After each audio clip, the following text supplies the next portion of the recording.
Welcome to the Farming on Purpose podcast, a podcast for farmers and ranchers ready to shift for a stronger future.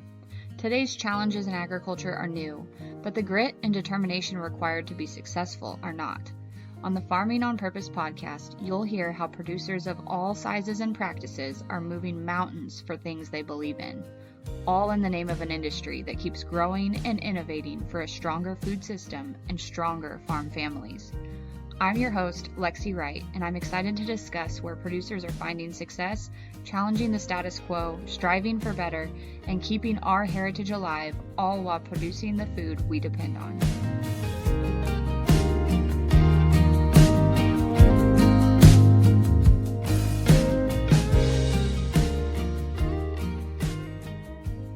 Welcome back to Farming on Purpose. Today I have Megan Daluge with me here, and she is a fifth-generation dairy farmer from Wisconsin who also has a women's boutique and has expanded their farm operations in some fun new ways.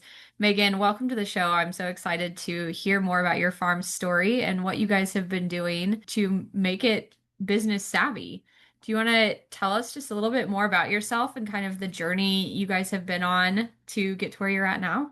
Thanks so much for having me, Lexi. So my sister and I started farming full-time together in 2018, which happened to be a really bad year for the industry in general, especially in Wisconsin. We had found out like 500 dairies sold out.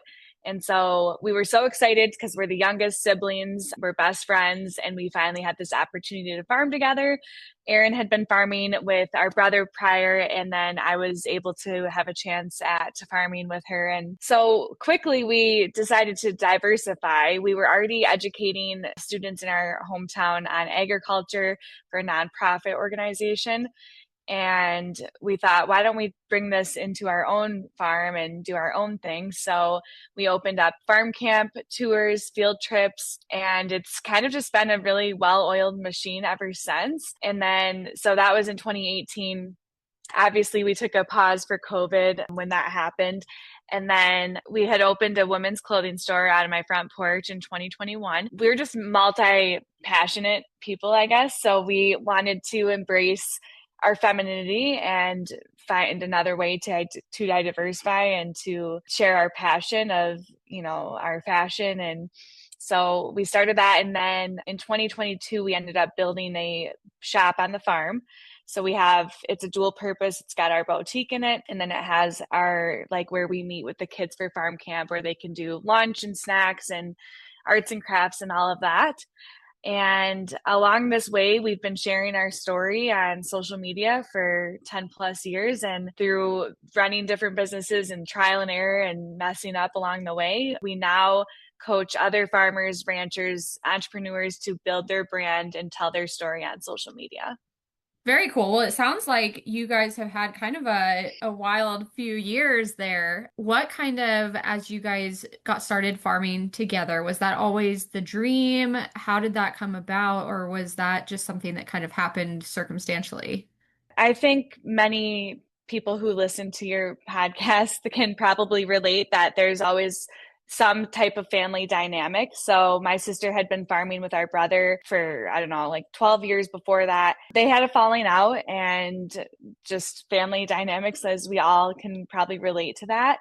And so I was a manager at the UW Research Dairy Farm up in near Madison. And so I was really not happy at that time. My sister actually left the farm to let my brother farm. And then I wasn't on the farm and I was really miserable. I didn't want to work for somebody else's farm. I wanted to be home, right?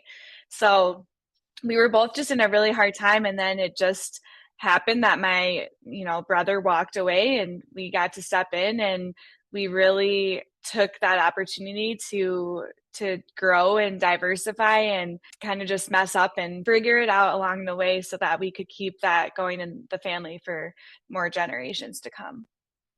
I think you're absolutely right. There's always that family dynamic when you're in that type of generational farming. And the hard facts of it is that sometimes the end of a story for one sibling means the beginning of a new one for another sibling.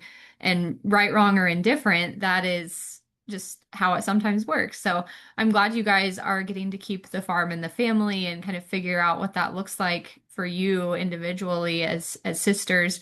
And it sounds like you've been just really expanding what that means. So tell us a little bit about your farm and then what is farm camp exactly? Because I know like agritourism can mean so many different things to so many people. We have a 100 cow dairy, so we milk 100 registered Holsteins. It's it's enough for us. We really can't. We can expand a little bit more as far as the herd goes, but we prefer not to. We like where we're at. It's a great size, but it's not a great size for my dad and his wife and my sister and her husband and myself to take all an income, and which is why we actually my brother-in-law was never part of or wasn't part of the farm full time until 2022 when we diversified. We were able to bring him onto the farm and take him off the road in construction that he was doing, but we couldn't pay everybody on that, right? So that's why we decided, like, let's do tours, field trips, private groups, and then our most lucrative and most popular is our farm camp. This is where kids get to see the day of a working dairy farm. So it's really cool because we do a couple different weeks throughout the summer. So some of them get to see like us chopping hay and like having vet check, and we always have like trucks pulling in and out, and the milk truck or the breeder or somebody, so they get to ask questions and really see what a working dairy farm is like. They get their calf chores, so of course before the fun begins they have to do chores, and they'll feed their own calf and bed it and take care of it, water it, clean out the buckets, and then we do snack, and we have like a little playground area. But they love the hayride. They love, my dad even had them washing tractors one day. So they really like the chores. So often they're asking us for more chores, but they'll do fun things like water games, kickball, regular camp type of things. We make dairy treats, so we'll make like little mini pizzas or grilled cheese. They always get a milk snack in between. They're always hungry, so we always have to make sure there's plenty of food around for them. And then on the last day of camp, we invite the parents for a pizza party and ice cream social where they can take their parents on a farm tour and show them the calf they've been caring for all week. So it's quite the experience, and we don't have to do too much advertising for it. It's kind of just well-oiled machine, like I said, where we have return campers come, and it always fills up, and so it's really been great for our income. That sounds so fun, and I'm sure the kids love having a calf of their own to take care of. Do you guys, how long of a program is that? And do you guys do like multiple a season, or how's that work? It kind of depends. We opened up a couple of random Saturday camps for the people that couldn't make it during the week, but it's typically like a Monday through Thursday, and we'll do a couple different weeks throughout the summer depending on the schedule. We've definitely done trial and error, like what time of year that they're in summer school versus ready to get back to school and vacation, like family vacation and things like that. So it's typically in July. We've played around with different times of year. So we've done like a Thanksgiving break, a Halloween break, a spring break camp, just different times of the year to see like what works and when they're off of school. That's so fun. I mean, like you think about the different day camp options that kids have, and there's some, but there's none that I've heard of quite like that. Where did you guys get the idea to start doing that? There's a friend that we have that's north of us on the outskirts of, I think, Milwaukee or somewhere up there, Rodin Barnyard Adventures. And we had a meeting with her, and she told us about her farm camp, and she just kind of told us the basics, and we ran with it down here, and she was such a big help for getting us started. But we just kind of started. We thought we needed to have the farm be perfect and the barns to be painted and there to be signs for tour signs, but we really just needed our knowledge and to open the farm up because they don't care. The kids didn't need an itinerary. They just wanted to be part of the farm and be there. So Yeah. Was that scary having other people's kids come on the farm like that when you guys first started? it's funny because we talk to a lot of farmers that want to diversify and start their own farm camp and that we coach and stuff. And that's something that everyone's fearful of, is like PETA coming after them or animal activists or something awful happening. And we've never had any issues. Everyone's more than happy to be on the farm and learn and see where their food comes from and see the day in the life of a working dairy farm. So we've never, and we're a very safe family. Like, I joke that my brother-in-law is like our safety guy because nothing bad can happen because he's so safe and so cautious. So we keep the kids away from the manure pit. That's really the only thing that bad could happen. Like, we tell them to treat the dooryard like a road, look both ways and listen with your ears and open your eyes.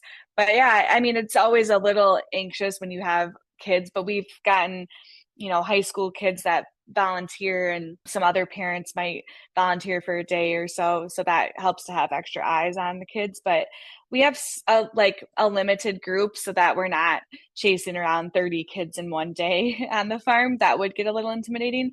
But yeah, I would say we've just been able to go through the rules of the farm, and the kids listen, and it's pretty safe. So That's awesome. When you think about diversifying the farm, I think sometimes it's easy to go down different rabbit holes and try to figure out what's going to work for your operation. What was it that made this one stick, or were there others that you guys tried, or was this just a home run from the get-go?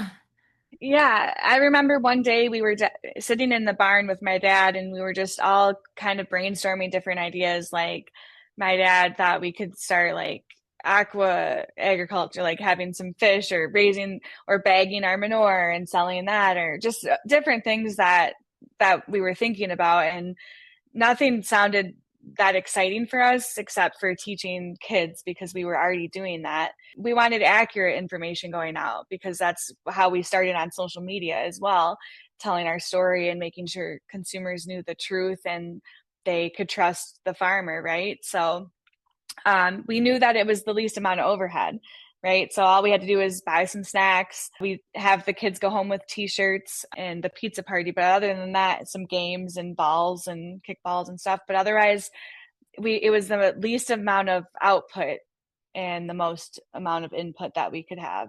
And so it worked. Like, it landed. Nobody else was doing that kind of thing around here. And we're really grateful that we took that, like, it wasn't really too much of a risk. It was just, let's see if, like, how this goes. And now it's the thing that everyone looks forward to around our area for summertime. What have been some of the biggest surprises or takeaways from the kids being out there and learning alongside you guys?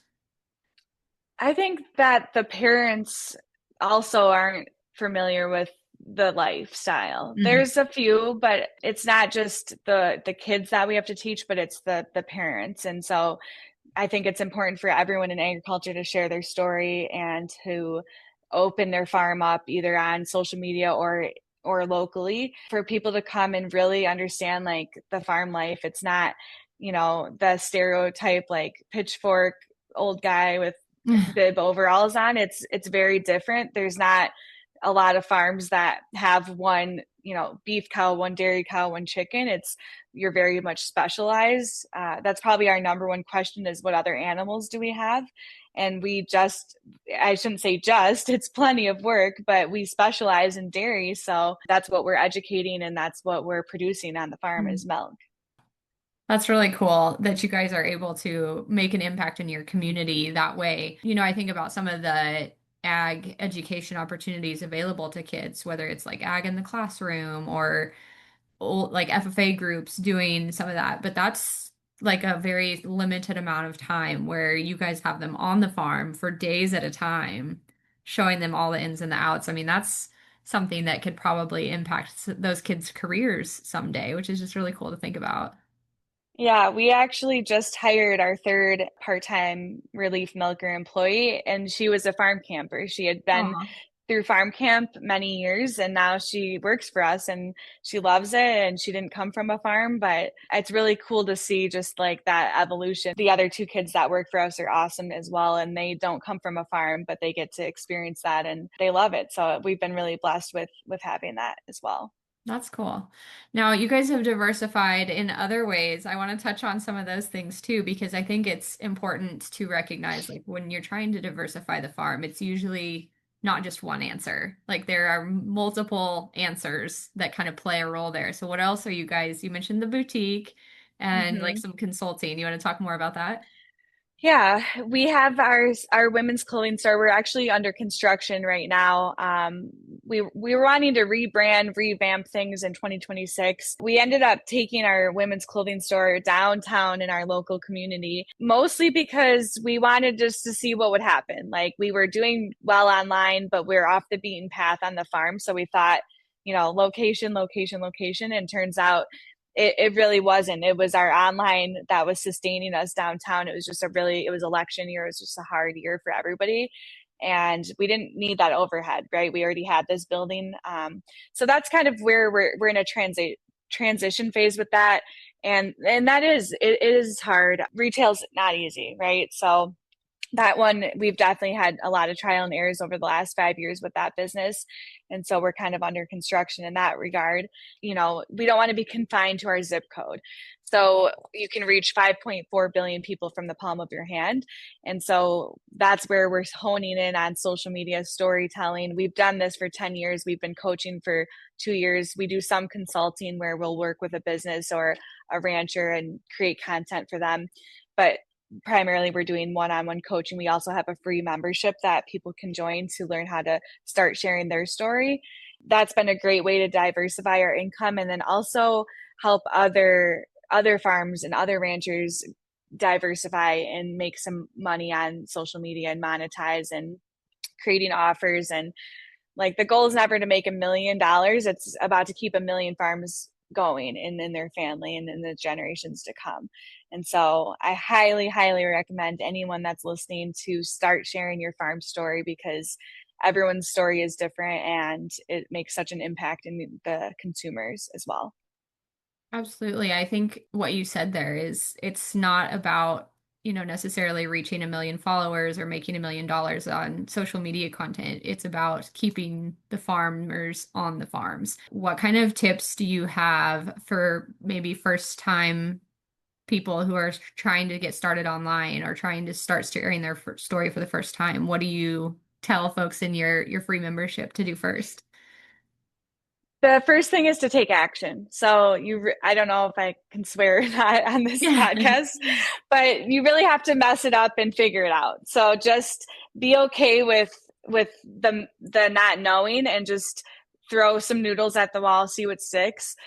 You're gonna be cringe at first. If I watch videos even from 1 year ago, I think they're cringe, and I've been doing this for 10 years because you're always going to be getting better, another level, another devil. So you're just going to continuously get it better. So just start and don't try to be something you're not. If you're not an aesthetic person with the perfectly curated content, then show the hot mess that you are, because that's going to attract the people that you want. And if you are that perfectly curated cookie cutter type of person, then do that, because that will attract your people. So don't try to be something that you're not, and don't be afraid to be unapologetically who you are, whether that's some trash or a barn that's not painted or whatever that looks like, and just to start sharing and telling your story and truly trying to connect, right? So we're not trying to chase people down or convince them to like follow us.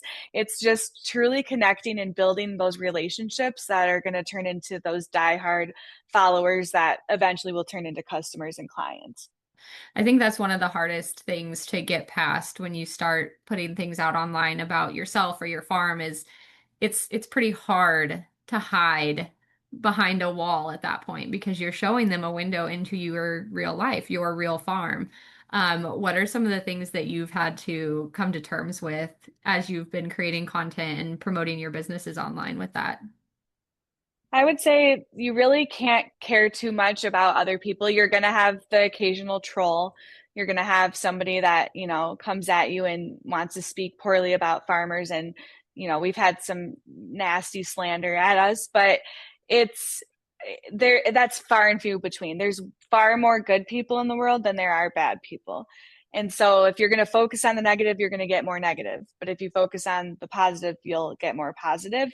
And the relationships and the connections we've built, not just like statewide, but like worldwide, it's been amazing. Like we have clients from New Zealand and Australia, and it's just crazy how much you can connect with somebody else and hear their story. And you might not even have been out of the country because you can't get off the farm, but you can see what they're doing in agriculture across the seas. So I think that's really beautiful. And frankly, your neighbors and your friends and the people you went to high school with, they don't pay your bills, right? They don't get up every day, put their bootstraps on. And so don't get caught up in what other people are thinking about, because 90% of the time they're thinking about themselves and they're not even worried about what you're doing. So just stay in your own lane and speak your truth. And that's like the biggest advice that I would say. And you don't have to overshare. Everyone's so worried about their privacy and, well, you don't have to. Share what you want. There's a huge gap of my life that people maybe assume they know or they think they know, but they have no idea. And I'm allowed to keep that privacy, and I'm allowed to share things that are more vulnerable and that can really connect with people. And I get thanked a lot for those types of content and posts, because some people need to hear that they're not alone as well. Yeah. I think that drawing some of those boundaries can be really helpful in helping you figure out what you want to share versus what you aren't okay with sharing, because it can kind of feel like in your chest, or like it permeates through everything when you're like, well, I don't want to share too much. It's like, well, let's define what's too much, what is okay, what isn't okay. Kind of makes it easier to see that instead of feel it. Yeah, and I think a common misconception is, well, I don't want to be on social media all day long, or I Mm. don't want to be on my phone. Like, I want to be present with my kids. And yeah, absolutely. We want that for you. We want to help you work smarter, not harder. And you shouldn't be on your phone every day. You shouldn't post a million times a day. Like, have that boundary, share your story, but you don't have to be glued to your phone to do that. Personally, I was actually off social media for 3 full months, and I came back. I needed that break mentally, like just gotten through some personal things. I don't have to tell anybody what it was. I don't have Mhm. to announce like I'm back. I just show back up and pick up where I left. And if you're just, you don't have to make it complicated. It doesn't have to be complicated, and you can also draw those boundaries as well. I think that's something we need to remember more often, with as much as social media is becoming a part of what producers are expected to do. I shouldn't say expected, but are encouraged to do, to tell our stories, and to be okay with that is important. Well, you have a lot of different stuff going on with multiple different business entities, farming and running the dairy. So how are you juggling it all? How do you keep your head above water with everything? I have a hell of a partner, my sister. She's the yin and yang. We've learned to divide and conquer. We've had to sacrifice sister time and, working together to do a lot of these things. We understand that it's a short-term sacrifice, because we know that in the long game, like once we get everything to really just work for itself, we won't have to put in the hours that maybe we are doing now with certain things, and we can start delegating more. And when you make more money, you can hire those types of things out. So it is hard when you want to work alongside your best friend and your partner, and you're getting on a Zoom call with her when you're on the farm and she's at home working with clients, and you're trying to make it work and stay on task. But we're also yes girls, so we just want to take every opportunity, because why not? Like, I want to live every single moment as fully as I can. We also have her husband who works on the farm. He's extremely supportive. He doesn't think our ideas are crazy and encourages us when we're struggling, and he takes up the slack on the farm. So we couldn't do it without him, truly. And our dad, I think every generation probably can relate that they can micromanage or, do these things that can annoy us. But he's super supportive, and he supported us and invested in our boutique to help us get going. And just, he doesn't mind us pursuing these other passions because he knows that we are doing it for the farm, and he'd be okay if we didn't want to farm. He wants us to be happy, and it's really good to have that support. Not everybody has that, so we have a really great team, and I would say that's how we make it work. And we have fun. Like, we go to lunches and we take time off, so we make sure we schedule that in, or we would probably go crazy. That makes a huge difference, having that support system and people to rely on, and having people to make it fun with too is awesome. And I think a lot of businesses or farms would benefit from that, right? Like, make it more fun. Enjoy the time with the people that you love. Like, you're farming with your family for a reason. Like, don't waste that time. Absolutely. Enjoy it. Yeah, it doesn't have to be all work. Like, we'll have a safety meeting and go get lunch at the bar and just Yeah. have a good time, or go sit in, just shoot the shit with my dad in the barn, and or the vets or the breeder. Like, we can have fun, and you're right, like, it's family. Like, you're supposed to be like, have fun. Like, it doesn't have to be this corporate, like, scheduled thing. And so Aaron and Tristan have a daughter, Gwen, and I'm basically a live-in nanny with them, and people don't always get that, and it's not forever, but she just was in school this past year.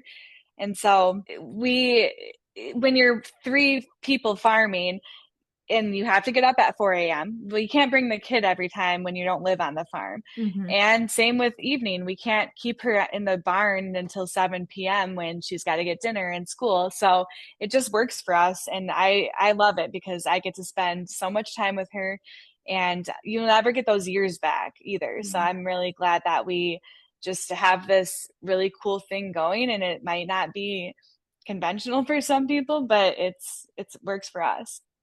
I think a lot of folks are discovering that they are maybe multi-passionate who have gotten into agriculture or ag business. And I think it's pretty clear that's what you guys dabble in. What kind of advice or tips would you give to folks who feel that pull in multiple directions to do lots of different things? I think it's important just to try it, because nothing has to be forever. It's okay to fail. Like, we're okay to admit that right now things are slow at the store. We're under construction. Our website's not up. I'm okay with that. I'm okay to admit, like, going downtown did hurt our business. And I'm okay with, we could still figure this out. We can still come back around with this. We can still go to Dallas and get inventory. And if you're okay with failing, then you're never really failing. You're just moving forward to the next chapter, because everything that we create leads us to a new door that opens. We actually just got invited they're flying us out to Pennsylvania to be keynote speakers. We've done a lot of speaking events, but never out of the state. And so we're really excited to expand our brand and go to Pennsylvania and talk to that demographic over there. So you just never know. You never know what's going to happen and who you can collaborate with. And that's why I strongly recommend just getting onto social media, because there's so much more good than there is bad if you look at the good and the doors that it can open. And it reveals a lot of doors, I think, when you start telling yourself or telling your story and opening yourself up that way to things you maybe not wouldn't have thought of or applied for, or things, there's just so much more to discover when you take a step out of your comfort zone like that. Absolutely. And if you don't like social media, then you're part of the problem, and you need to put something positive out there and create something that matters to you in a positive way. Mhm. Otherwise, you're just, feeding into that negativity.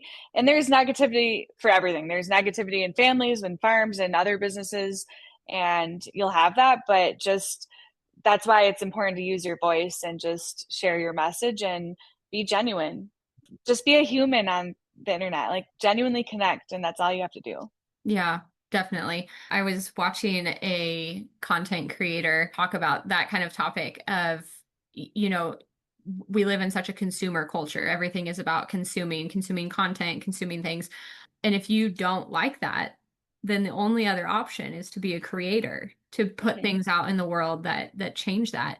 And she was talking about how, it takes 1 minute to consume a Instagram reel, but it might take you 30 minutes, an hour, or whatever to create one. But it makes time actually slow down when you do that, because you're doing like you're doing the process of creating versus consuming, which feels so fast. Yeah, absolutely. I love that. That's great advice to folks who are multi-passionate. Just be open to it and get out there. What are some of the things, the lessons that you've learned along the way that have been like maybe things that you didn't necessarily want to get back up off the floor after, but you made yourself? Oh gosh, I feel like we still are very much in the trenches with so many things. Like we have so much success. Success leaves clues. And so sometimes it doesn't always look like what you want it to be, whether that's monetary or time, freedom, or whatever. But then you can look at the other things that are like, oh, wait, I just made this connection, or I'm in this magazine, or I'm whatever the case is, I'm on this podcast, this interview.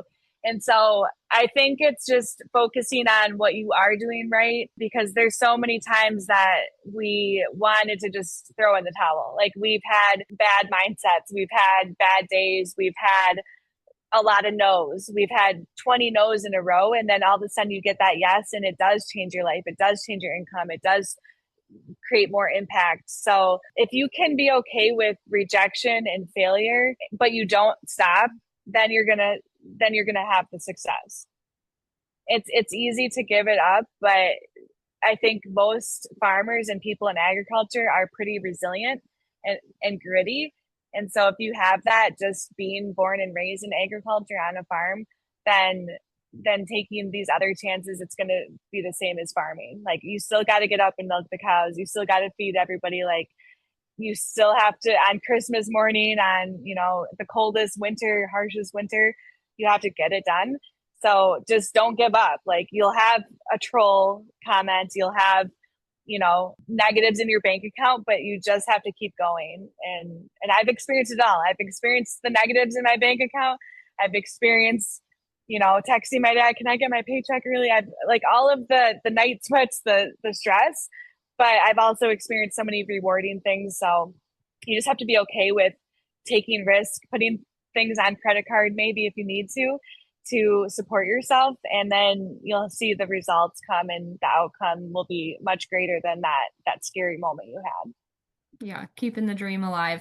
But with an entrepreneur mindset like that, I think you have no way to fail. Like you said, the failure is not true failure. It's just you're learning forward and keep going forward. Well, I think that you have so much to give folks online, and that's easy to see in your content. What is one of the things that you hope people take away most from what you put out into the world? Oh gosh, that's a loaded question. I guess the number one thing that we help like our clients with, and just people in our community, is to provide value. Like give as much free advice, free value, nuggets as you possibly can, because you're never going to give away your secrets, right? You're going to impact somebody. They're going to see you as a resource, see you as an authority, and they'll come back for more, right? So if you can provide value and change someone's life, then they'll come back and be a customer or be a client, and make it about being on purpose and not on self. So, don't hold the Stanley and say, you got to get this, it's my favorite. Just say like, you need to hydrate yourself. Like something like providing value for somebody is far more beneficial than trying to make a sale or trying to be like sleazy or scammy or whatever. Just genuinely be like, what's their problem and how can I personally solve that, and put that out into the world. That's great advice. And I think something we can all, think about in even day-to-day conversations of how do we be more valuable in what we're providing or adding to the world. Well, what is up next for you guys? If folks want to learn more, kind of follow the story, what do you have going on next, and how can they find you? They can find us at Milken, without the G, _ mamas on Instagram. They can find us at Daluge Farm on Facebook, and Milken _ mamas on TikTok. We have personal accounts as well. What's on the horizon? We've got a lot of brand deals that we're working with, and affiliate partnerships. And so we're excited about some of our favorite brands that we get to work with. Possibly a podcast in the future. We're growing our coaching business. We're still milking cows as well. And so we never know what's up our sleeve. You just never quite know. Maybe we'll be bottling our own milk someday. having a Milk and Mama's protein drink label or something like that. But nothing's off the table. We're always open for new opportunities. We're constantly shifting, evolving. And so you just never quite know what you're going to get with Milk and Mama's. So that's why you got to follow along to find out, right? Yeah, absolutely. Awesome. Well, thank you so much for being on the show today, Megan, and sharing your story with our listeners. Thank you so much for having me. I appreciate it. If you've enjoyed spending time with us today, please take a moment to review the podcast on Apple Podcasts or join the conversation on social media. Do you have a topic you would like to discuss or know someone with a story to share? Apply to be a guest on the podcast at farmingonpurpose.com. You can follow the host of Farming on Purpose, Lexi, on your favorite social media platforms for more content by searching for Farming on Purpose. And remember, if you look around your table and aren't inspired by the people there, it's time to find a new seat.